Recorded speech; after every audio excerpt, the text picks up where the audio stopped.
ficasse parada onde estava, ela morreria. Se julgasse pelo seu estado, nada aconteceria. Mas a sua fé falou mais alto do que sua realidade. Para as circunstâncias não olhou, acreditou no seu milagre. Mesmo pálida e sem forças, quase sem poder andar, entrou no meio da multidão, sua esperança apareceu, tocou em suas vestes e a cura recebeu. Toca nele agora pela sua fé, se estiver caído vai ficar de pé, se estiver enfermo vai ficar curado, se estiver sem forças vai ser renovado. Toca nele agora que a porta se abre, se for impossível ele faz milagre. Siga o exemplo daquela mulher, Jesus está presente. Toca nele pela fé.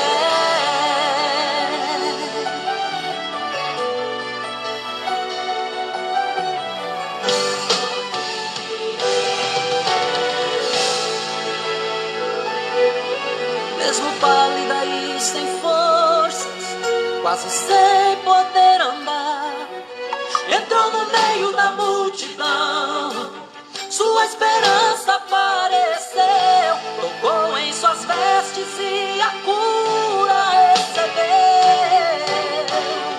Toca nele agora pela sua fé, se estiver caído vai ficar de pé, se estiver enfermo vai ficar curado, se estiver sem forças vai ser renovado. Toca nele agora que a porta se abre, se for impossível ele faz milagre. Siga o exemplo daquela mulher, Jesus está presente, irmão. Toca nele pela fé.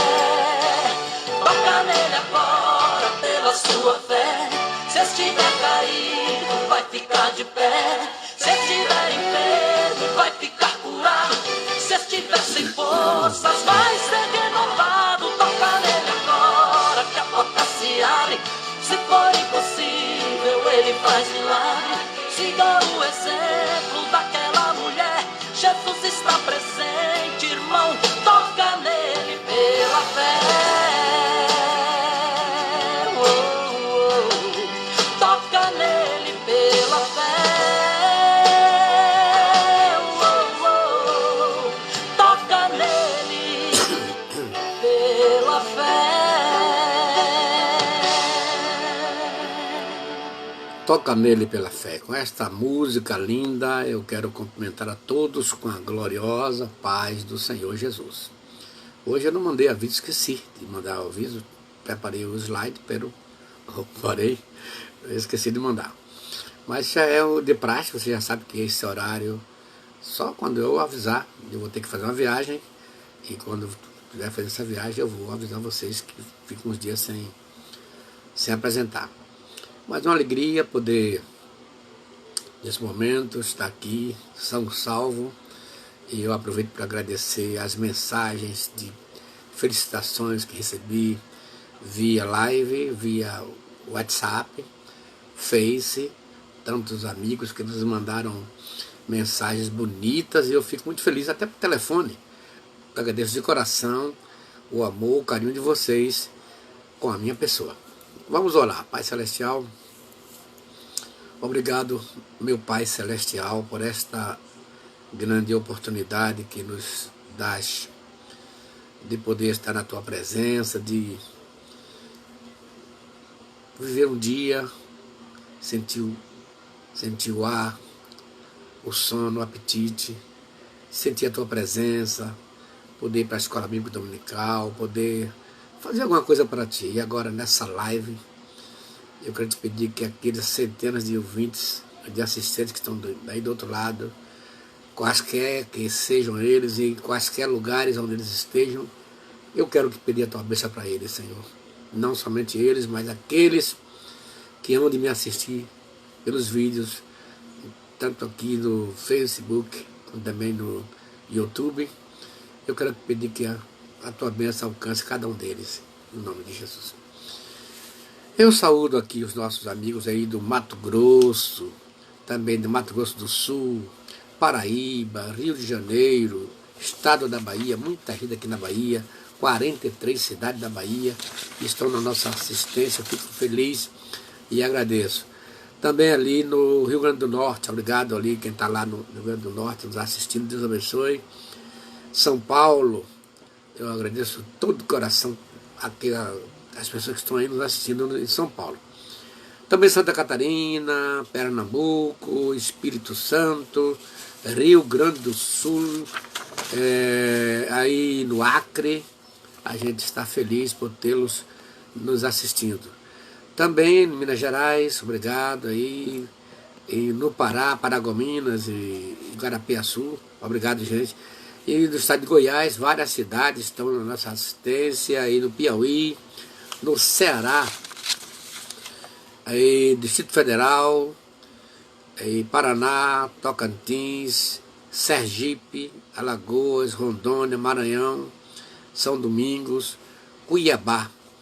Quase todo o Nordeste tem alguém nos assistindo, a gente fica feliz e agradecido a Deus por esta grande oportunidade.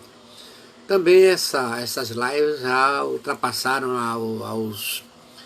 os limites geográficos e continentais. Temos assistentes na África, cidade de Uíge, ali com nossa irmã Eva, seu esposo, pastor Prado, também no Japão, pastor Edson, e também ali no Equador, pastor Patrício Gavilani, sua esposa, sua pareja, sua esposa, Mayui, e também na Argentina temos várias pessoas, estamos nos Estados Unidos também temos alguém lá nos assistindo.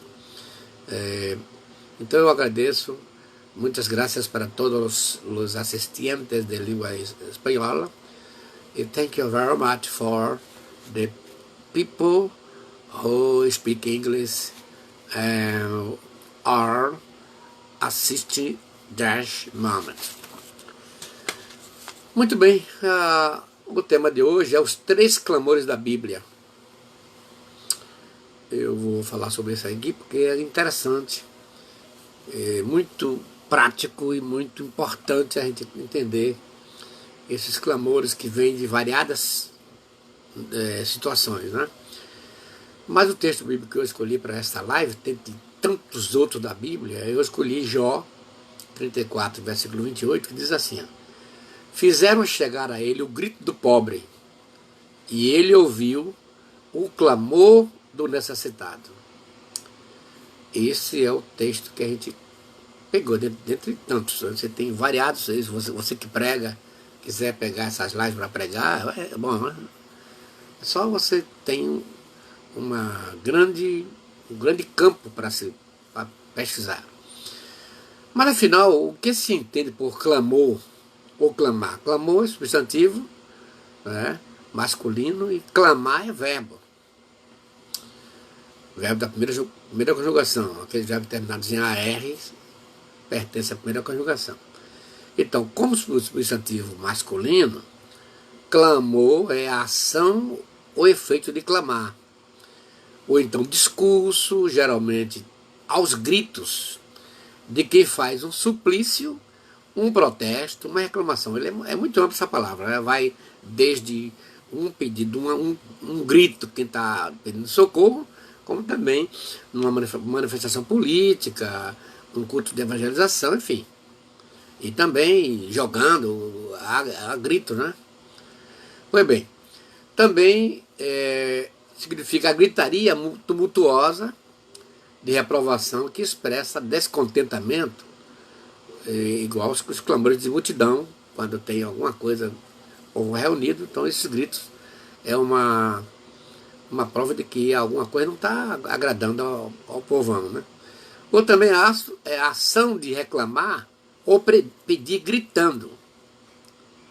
Pedir gritando vai mais dar certo com o que a gente está querendo aqui.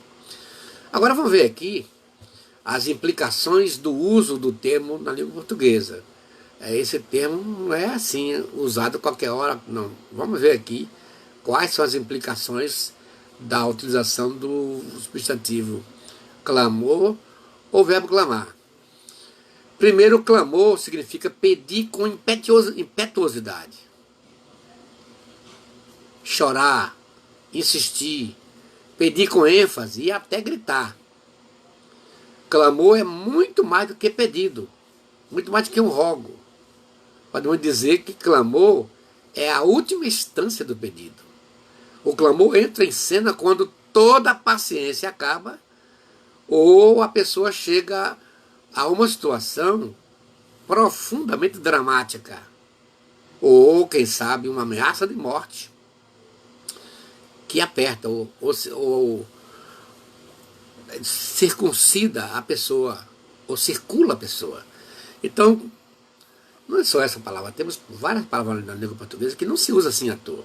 Clamar, por exemplo, você não vai chamar, você sai daí clamando, me socorro, sim, a não ser que esteja alguma coisa, digamos, um botijão incendiando, um fogão incendiando, aí você não vai sair também dizendo, gente, o fogão está pegando fogo, vem cá. Não, aí você segue gritando, ele pedindo socorro. Então, o verbo clamar, ou o substantivo clamor, só acontece em situações assim de risco, de situações em que se requer mais que um atendimento, é um grito pedindo socorro. Muito bem, então, vamos ver agora aqui esses 3 clamores de que titulamos a nossa live de hoje. Esses 3 clamores são uma prova contundente da necessidade urgente que o mundo precisa na evangelização. A gente vai adaptar, lamentavelmente, porque tem muitas áreas. Né? A gente vai pegar aqui hoje no aspecto da evangelização. Quais são esses clamores? Aí, vamos 3 aqui. Primeiro, o clamor que vem do céu, com base em Isaías 6, verso 8. O segundo, o clamor que vem da terra, com base em Gênesis 4, verso 10. E, finalmente, o clamor que vem do inferno, ou do Hades, do Sheol, com base em Lucas 16, versos 19 a 31. Vamos ver isso aqui agora. Vamos dar uma caminhada aí pela Bíblia. O primeiro clamor que nos referimos aqui é o clamor que vem do céu. E todos conhecem o texto base em Isaías 6, verso 1 a 8. Esse texto é muito bonito. E já assim, quando eu era rapazinho, estava começando a vida cristã, eu vi muitos pastores ministrando isso aqui nos cultos de consagração, naquelas reuniões de estudo bíblico. Eu assisti muito quando era rapaz, quando era adolescente. Pastor Rodrigo Santana, de saudosa memória, presbítero Zacarias, Salvador, pastor Aristóteles Bispo, pastor Adilão Barbosa, tantos estudos bíblicos que eu assisti, e com base nesse texto de Isaías 6, verso 1 a 8. Mas aqui eu vou ler para a gente poder comentar. Então, no ano em que morreu o rei Uzias, eu vi também ao Senhor, olha bem, o texto está narrado na primeira pessoa, então o narrador tem o que narra, tem o narrador presente e o narrador imaginário, que é aquele que, quando o narrador narra a história na terceira pessoa, ele está fora.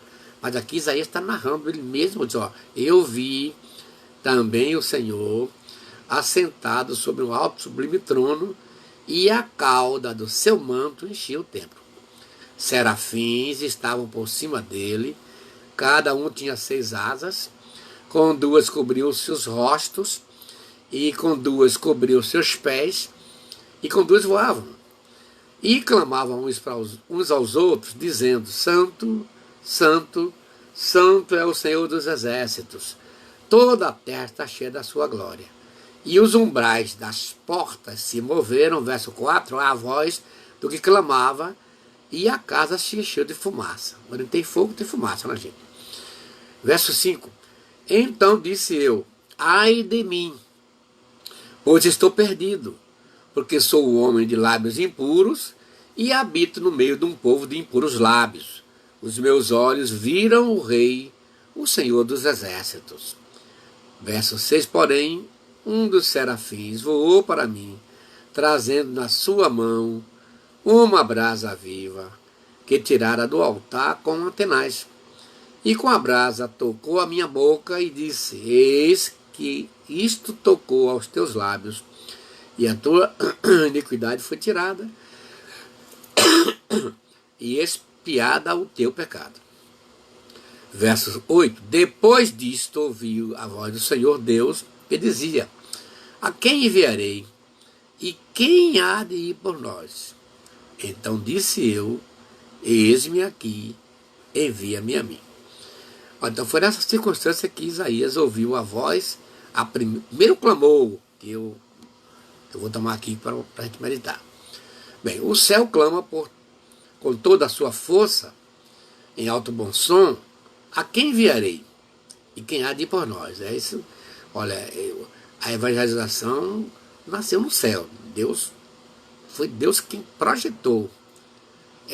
O ato de evangelizar é para resgatar o homem, né? Aí, assim, Deus gerou, o pecado degenerou e veio, então o evangelho veio com Jesus através do evangelho para regenerar. Então, Isaías viu esse clamor em uma das piores crises proféticas da nação de Israel. Provavelmente 700, 800 anos antes de Cristo, quando Senaqueribe era o elemento político da época, que lutava e dominava com as suas investidas militares a nação de Israel. O rei Uzias não centralizava a vontade de Deus e a nação estava completamente corrompida, permitindo que outros deuses fossem cultuados nessa nação monoteísta. Aí o profeta Isaías entra aí, mas olha, ele estava contextualizado com o clima, não estava exercendo o seu ministério como devia. Ele mesmo disse que tinha os lábios impuros, imagine. Ou seja, coração corrompido, era primo do rei Uzias. Então, se ele era primo do rei Uzias, ele estava com a sua vida praticamente embargada, né? Seu coração corrompido, porque o céu continuava clamando para que homens de bens continuassem a fazer a obra de Deus. Mas Isaías estava lá, neutro. A gente vai ver daqui a pouco o que é que aconteceu. Isso está ocorrendo nos dias atuais. Muitas igrejas estão adormecidas e o mundo está aí. E eu, na minha experiência pastoral desses 50 anos, já observei que a cidade, com base lá no que Deus falou, orai pela paz da cidade, porque na sua paz tereis paz. Então, eu entendo que a cidade está bem quando a igreja está bem. Quando a igreja não está bem, a cidade também não está bem. Isso é uma coisa lógica, né? Então, e muita gente tem ouvido esse clamor, mas nem sempre consegue atender. Ok? Aí vamos ver aqui uma coisa. No capítulo 5, você vai ver uma coisa que interessante. Isaías, eu já falei, ele estava contextualizado. Né? É aquela pessoa que está envolvido com tudo e não quer grandes problemas, né? E se torna neutro com tudo que está acontecendo. Né? Isaías estava assim, se ele era parente do rei Uzias, imagine. O que é que ele podia falar? Tá vendo? Então vamos ver aqui no capítulo 5, a gente vai ver aí uma coisa absurda. Capítulo 5 de Isaías. 6 vezes Isaías clama: ai daquele, eu vou citar para vocês aqui. Por exemplo, aí interessante que um cântico de frieza, como acontece hoje. Eu já tenho falado desses dias todos que tem cantor, tem compositor que está tão com ódio, tão revoltado, e compõe músicas até evangélicas com revolta. Às vezes até alegando que foi Deus que inspirou. Será que foi Deus que inspirou ou foi a sua raiva, o seu ódio, a sua revolta? Tem isso. Quem é revoltado age como revoltado. Quem tem ódio age com ódio. Ou você acha que alguém está cheio de ódio, vai pregar o amor? Nega não. Quem está cheio de ódio, prega ódio. Lamentavelmente. Por isso que eu quero aconselhar aqui os meus assistentes, tenha cuidado. Se você estiver assim cheio de ódio, cheio de ira, não vá pregar. Você vai querer quebrar, bater a Bíblia na cabeça de alguém que não estiver lhe ouvindo. Então é bom você, nessa hora, bota alguém para pregar no seu lugar. Entendeu? Faça isso. Porque quando você está cheio de ódio, a sua inspiração é ódio. Está cheio de rancor, a sua inspiração é rancor. Quando você está cheio do Espírito Santo, como é que faz? Você está cheio do Espírito Santo, imagine, você prega cheio do Espírito Santo. Mas se você está cheio de ódio, você vai pregar cheio de ódio.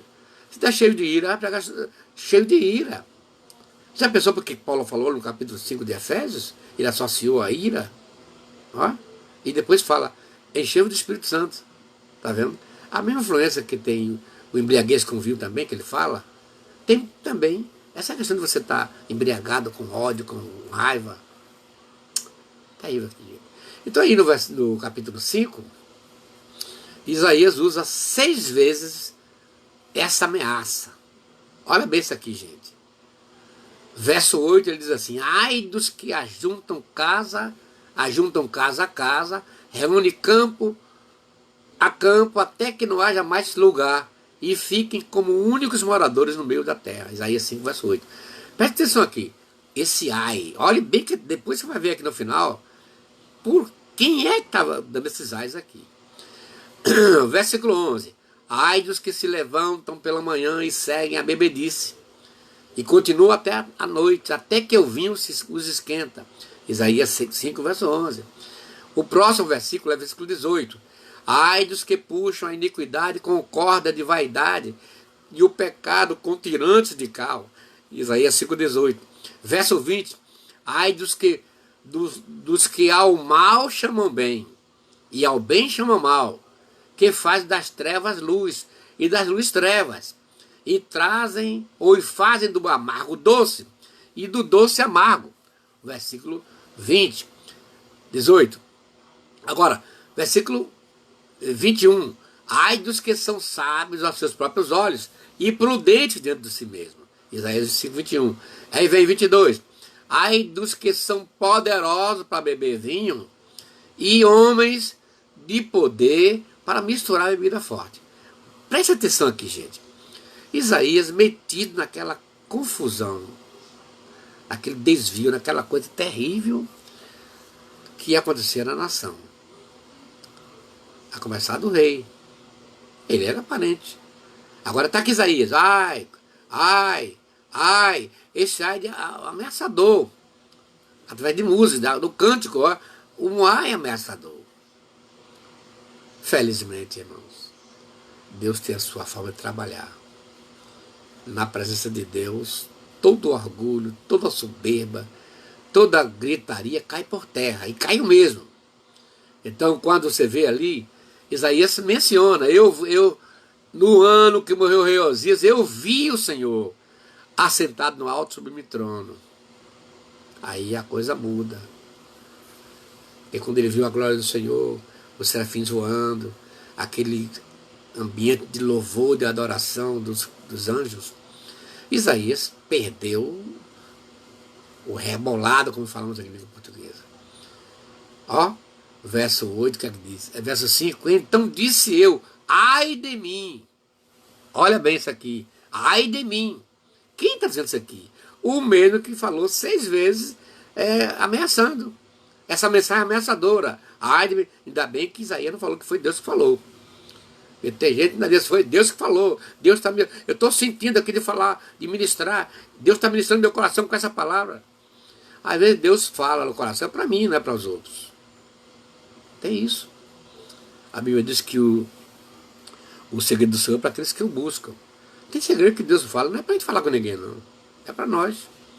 É uma confidência.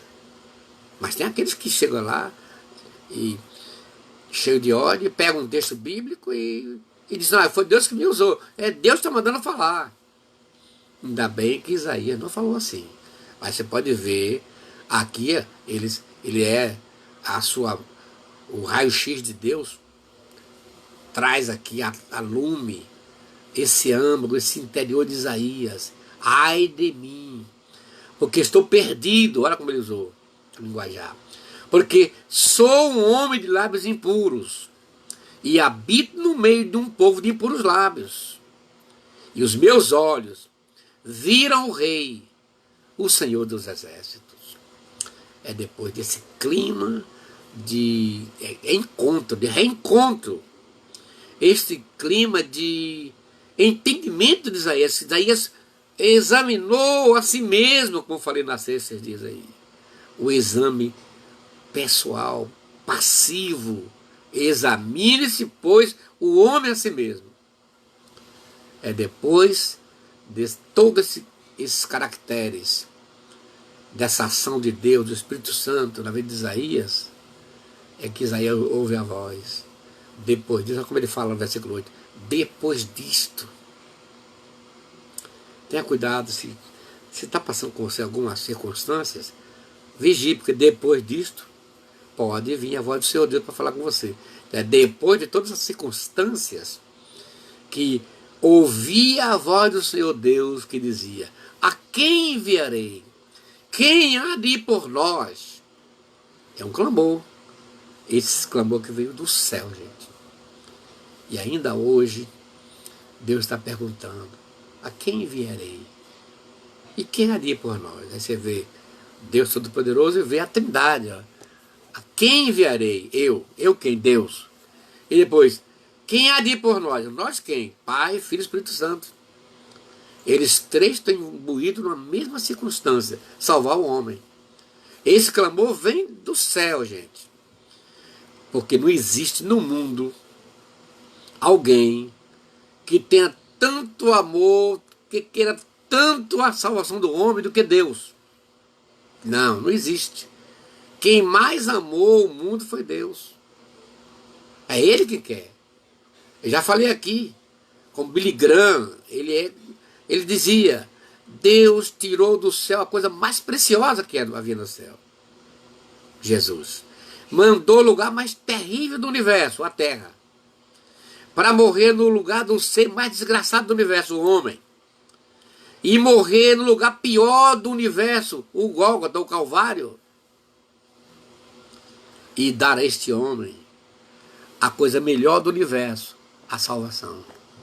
E levar este homem para o lugar melhor do mundo, o céu. Quem faz isso, Deus? Gente, Deus. É por isso que o Salmo 113 fala assim: quem é semelhante ao Senhor? Que desce, que se inclina para ver o que se passa com o homem. Gente, Deus, esse clamor vem do céu. Ainda hoje Deus está clamando, querendo saber quem enviarei. Deus não pode ir sozinho. O poder pode, não é? Deus quer ser o elemento impulsionador para ganhar almas, para ir atrás dessas pessoas que estão perdidas. Deus tem prazer. Lá em Ezequiel 22:30, busquei entre eles um homem, não achei. Dai volta a Jerusalém, e Jeremias 5, verso 1. Então Deus está sempre procurando alguém, Ele quer usar alguém. Essa voz é do céu. Esse clamor é o primeiro clamor que eu estou citando aqui. Ele vem do céu. Deus ainda continua mais interessado na salvação do homem. É Deus. O segundo clamor aqui, esse vem da terra. Olha bem, o primeiro veio do céu. Esse vem da terra. E o texto bíblico está em Gênesis 4, capítulo 4, versículo 10 e versículo 11. Olha o que diz a Bíblia. Disse o Senhor: o que foi que você fez? Falando com Caim. Ó, Deus falando com Caim. Escute. O que foi que você fez com... O que você fez, Caim? Da terra o sangue do teu irmão está clamando. Verso 11. Agora amaldiçoado é você pela terra que abriu a boca para receber da sua mão o sangue do seu irmão. Esse clamor aqui sai da terra. Ele é tão forte que o escritor aos Hebreus compara-no em fortaleza ao sangue de Cristo. Diz que o sangue de Jesus clama mais alto do que o sangue de Abel. Então o sangue de Abel falar, é um clamor. Que clamor é esse, irmão? Ah, aqui tem um montão de respostas para mostrar o que clamor é esse. O primeiro clamor aqui é o clamor dos inocentes. Os inocentes da terra clamam por injustiça, ou clamam por justiça. Os que sofreram com injustiça de pai, de mãe, de patrões. Gente, injustiça, tem mãe, tem pai que abandona o filho, abandona a filha. Isso é injustiça. Isso é um clamor que chega a Deus. E o número de mortos, gente. O número de mortos desse mundo. Mortes trágicas, mortes violentas, com requinte de crueldade. Tudo isso aqui clama aos céus. O sangue de Abel clamou lá dentro de Deus.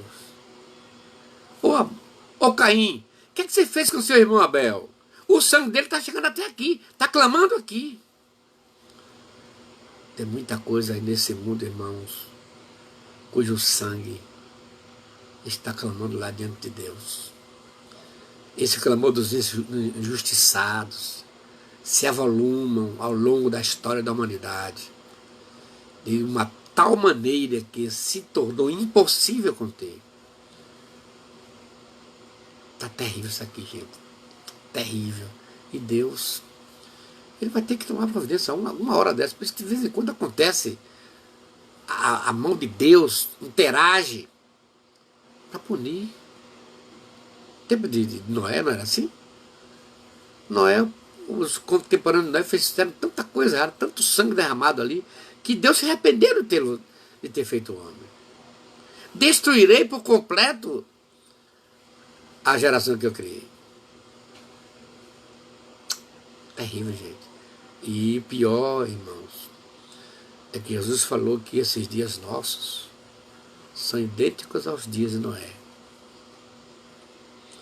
Comiam, bebiam, não é assim? Glotonaria hoje? Está aí. Muitas lanchonetes, povo comendo demais. Casavam, se davam em casamento.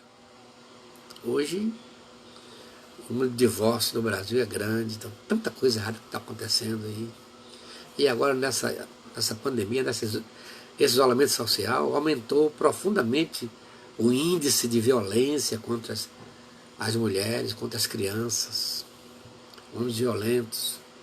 Deus está vendo tudo isso aqui. A ira de Deus vai de repente entrar em evidência. De vez em quando ele vê certas catástrofes. Aquela tsunami, por exemplo, tsunami que a água sugou, o oceano sugou e depois soltou. Com não sei quantos quilômetros de velocidade, aquela água atingiu não sei quantos mil quilômetros. O juízo de Deus, gente. Paulo diz que a terra geme. Mas chega a hora que Deus vai ter que cuidar, né? Tem que tomar parte. Aí, no capítulo 6, verso 7 de Gênesis, disse o Senhor: farei desaparecer da face da terra o homem que criei, os animais e também os animais grandes, os animais pequenos e as aves dos céus. Arrependo-me de havê-los feito. O pecado estava demais lá. E os nossos dias são idênticos lá. O verso 8, a Noé, porém, o Senhor mostrou benevolência. Quer dizer, Noé achou graça.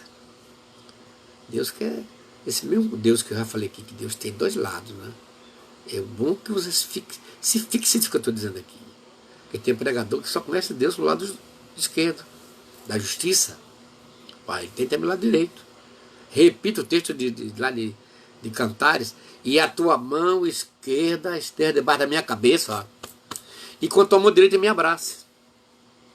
Aqui é a misericórdia, é o perdão, é o amor. E a Bíblia diz que a misericórdia triunfa sobre o juízo. Então, Noé achou graça.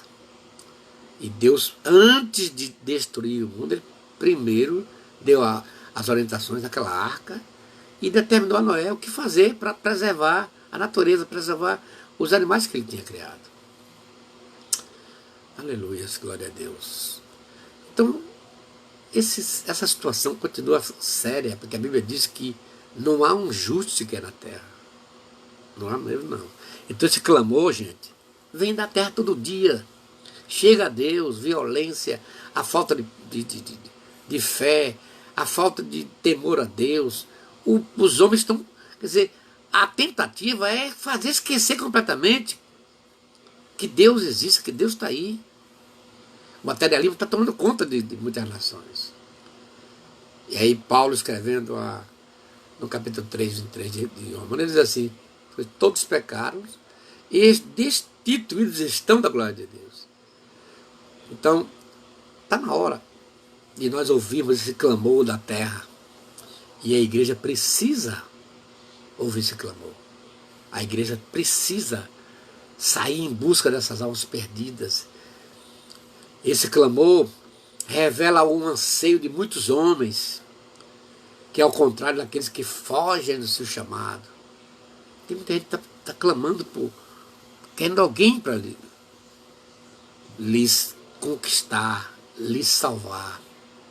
Aí tem muitas igrejas surdas, egoístas, que existem ou que insistem que o reino está resumido em trabalhar dentro da igreja, enquanto milhares de pessoas todas morrem lá fora.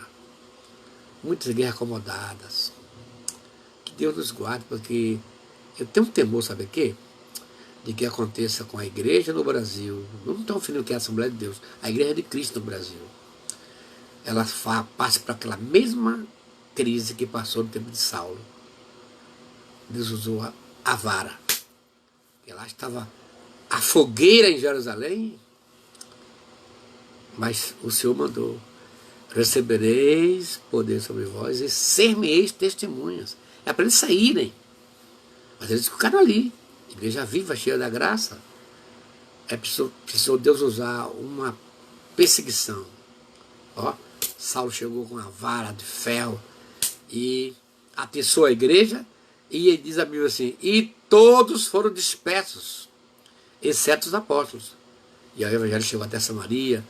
Então eu tenho um temor de que a gente possa sofrer uma dessas circunstâncias, de Deus usar a sua vontade soberana para despertar a igreja, com um tipo de perseguição, ou sei lá, uma forma que Deus veja que vai nos alertar, vai nos fazer acordar do sono que estamos vivendo. Ok? Aí a igreja precisa olhar como Jesus olha para esse grito que sai da terra, que sobe da terra. É o clamor que sobe da terra. Aí lá no capítulo 9, verso 36 a 38 de Mateus, o Senhor Jesus dá um show. Diz assim: e vendo as multidões, teve grande compaixão delas, porque estavam cansadas e desgarradas, como ovelhas que não têm pastor. Olha bem isso aqui. Então disse aos seus discípulos: a seara é realmente grande, mas poucos os ceifeiros. Rogar, pois, ao Senhor da seara que mande ceifeiros para a sua seara. A gente precisa acordar, gente. Até as temáticas da nossa festa, é tudo festa de implosão espiritual. Põe-te em pé, meu povo, que falarei contigo. Mulher cheia da graça na obra do Senhor. Jovem ungido do Espírito Santo para servir ao Senhor. Não há temas evangelísticos. E os pregadores que a gente convida, eles gostam de pregar sobre a igreja, para a igreja poder subir, dançar, saltar. Mensagem evangelística não acontece nas igrejas. E por isso o clamor está aí, subindo da terra.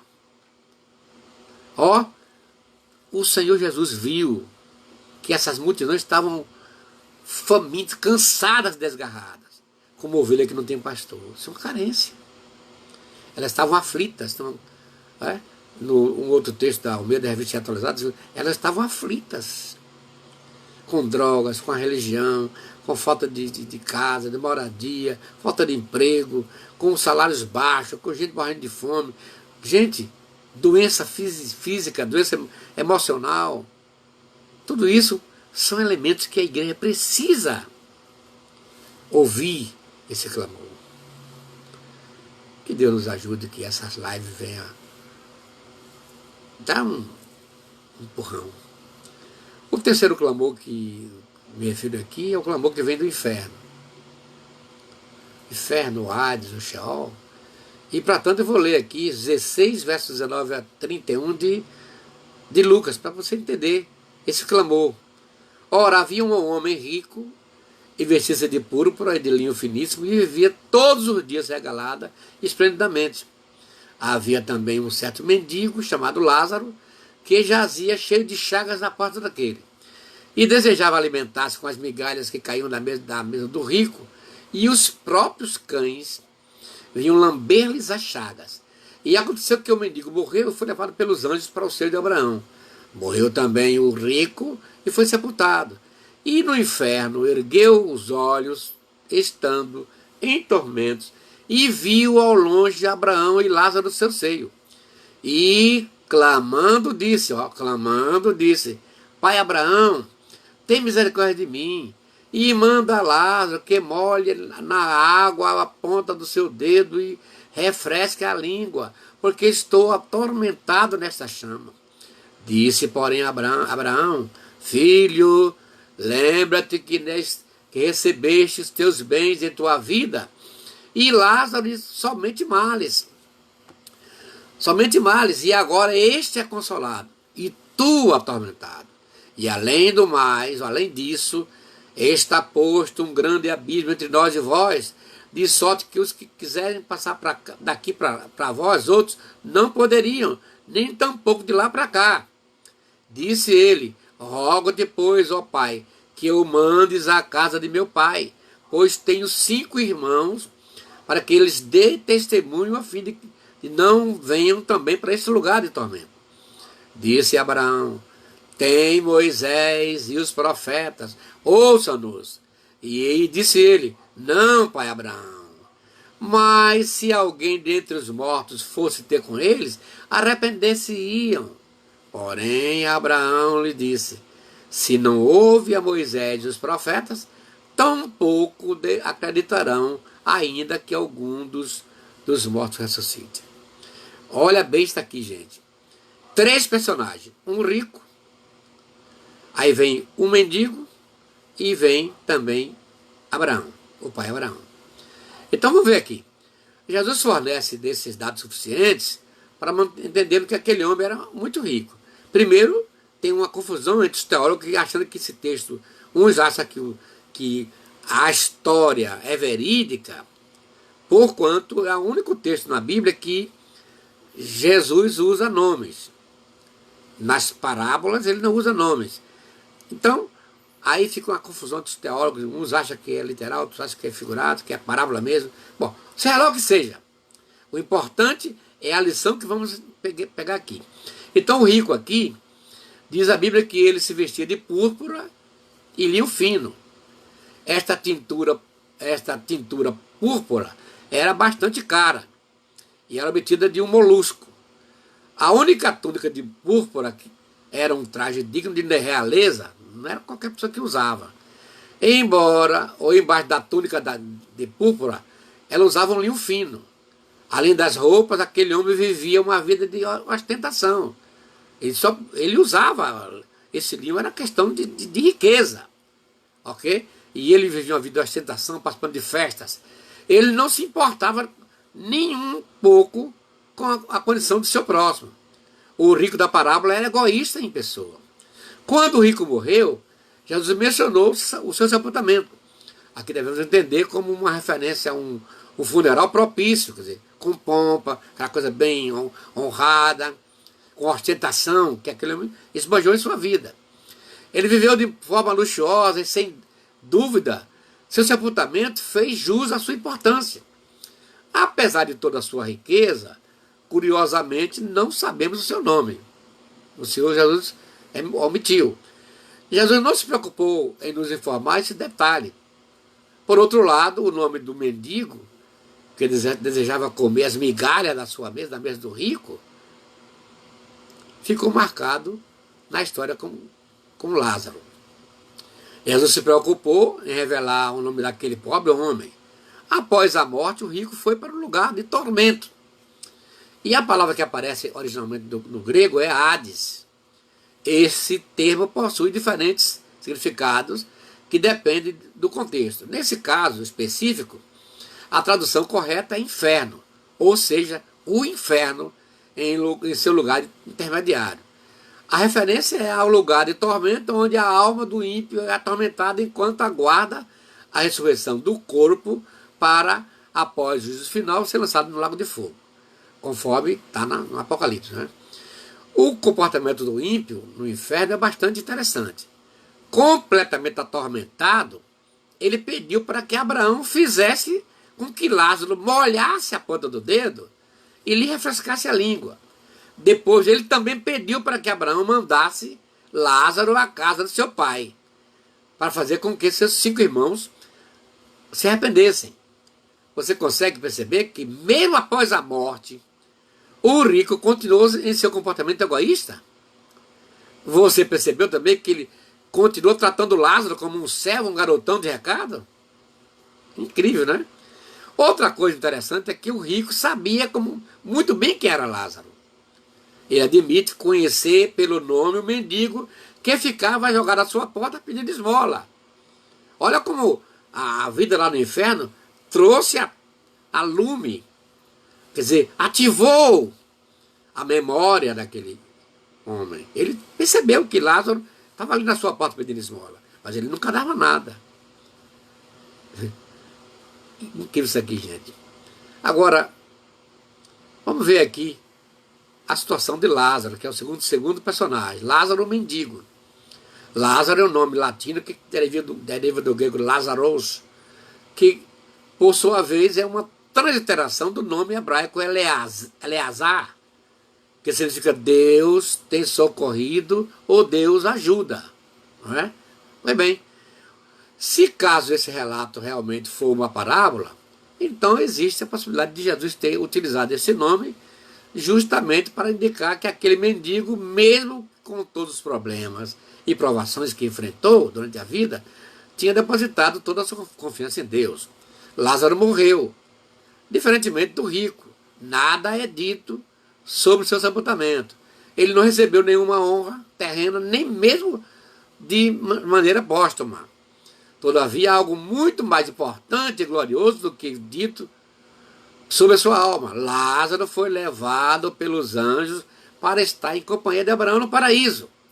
Nesse contraste impressionante, o mendigo aqui na terra desejava comer as migalhas. E isso em companhia dos cães, que lambiam suas feridas. Agora estava no céu, reclinado à mesa celestial, juntamente com Abraão, como está em Mateus capítulo 8, verso 11. Algumas pessoas erroneamente entendem que a expressão Senhor de Abraão designa um lugar temporário onde os santos esperam a ressurreição dos seus corpos. Na verdade, esse conceito não existe na Escritura. E essa expressão apenas faz referência ao favor especial alcançado por esse mendigo. Enquanto na terra ele era rejeitado, no céu estava junto de Abraão, reclinado sobre ele, assim como o apóstolo João também fez ou fazia com Jesus, como está em João 13:25. Também devemos ressaltar que Abraão é considerado na Bíblia como o grande patriarca do povo judeu. Mas não apenas isto. Ele também é considerado como o pai de todos os redimidos que creem em Jesus, como está em Romanos 4, verso 11. Outra coisa interessante é o fato de que o relato Lázaro não pronuncia uma única palavra, nem enquanto estava vivo, nem mesmo após a morte, diferentemente do rico.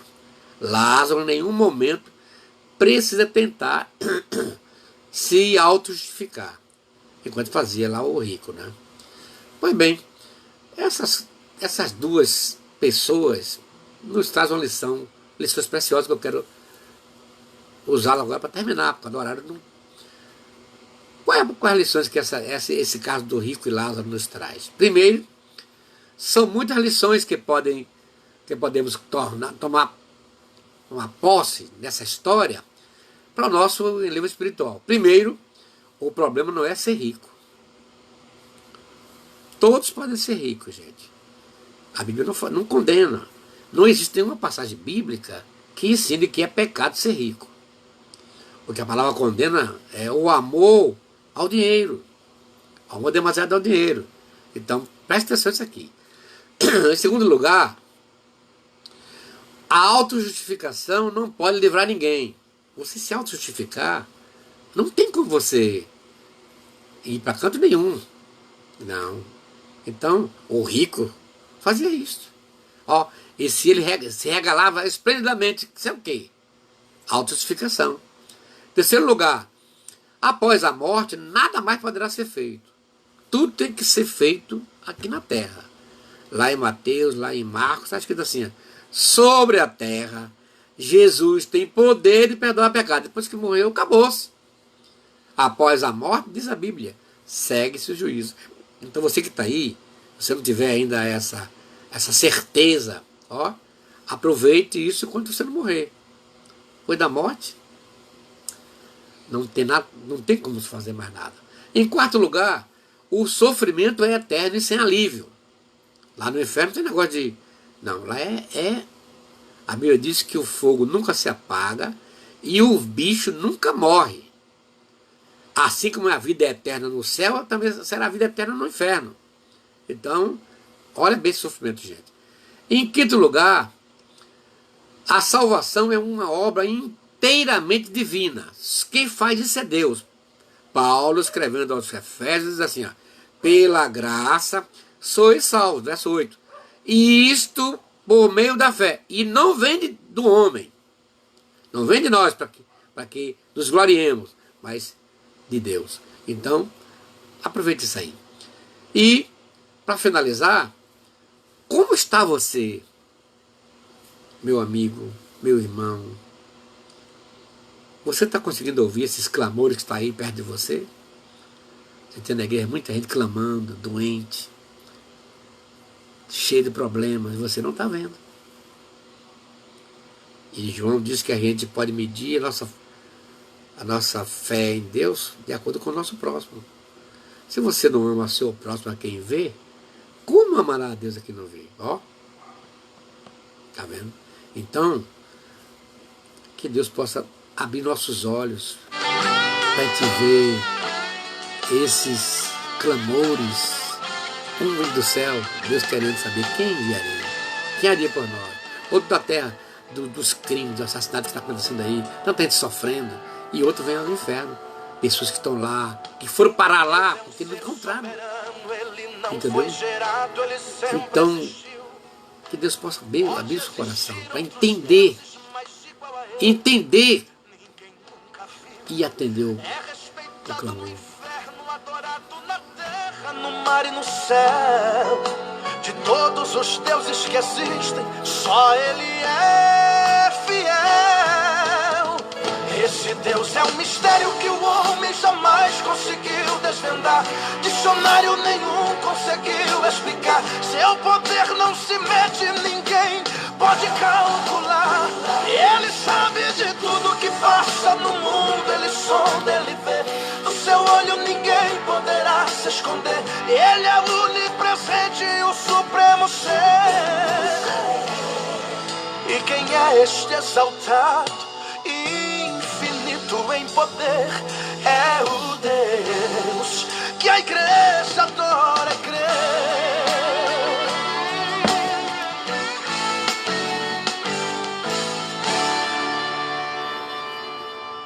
Que Deus abençoe você que está nos assistindo. Vou orar para que Deus possa fazer uma coisa.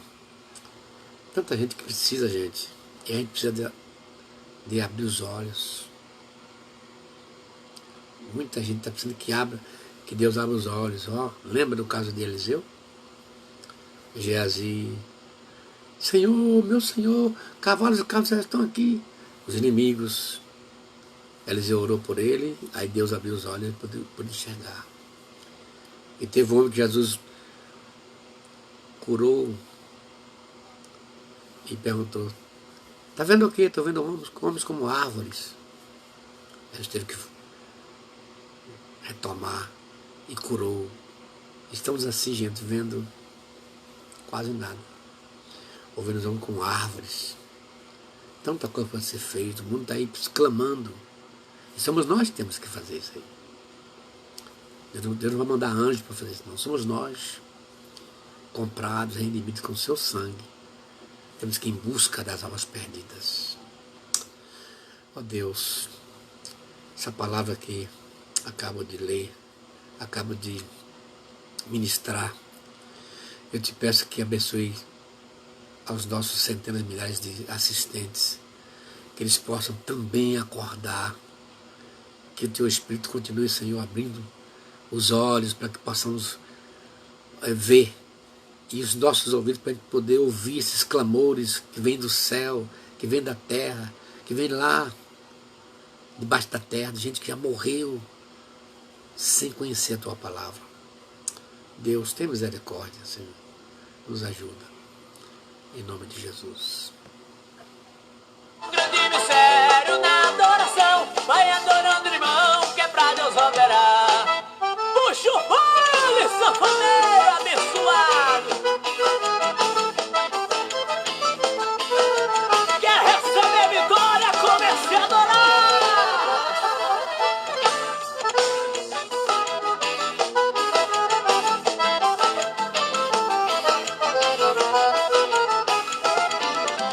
Deus faz maravilha quando é adorado, dá até presente a quem não merece. Ele estende a mão para quem ele adora, fica satisfeito a quem agradece. E ele não procura quem é mais bonito, quem tem mais dinheiro, somente os doutores. Deus é diferente dos seres humanos, está procurando os adoradores. Adora, adora, adora, adora, adora, adora, adora, adora. Há um grande mistério na adoração, vai adorando, irmão, que é pra Deus operar. Adora, adora, adora, adora, adora, adora, adora, adora, adora, adora, adora, adora, adora. Há um grande mistério na adoração, vai adorando, irmão, que é pra Deus operar. Adora. Muito obrigado, gente. A hora foi embora. Deus abençoe a todos. Obrigado pela assistência de vocês. E eu espero vê-los amanhã. Que Deus abençoe. Ó.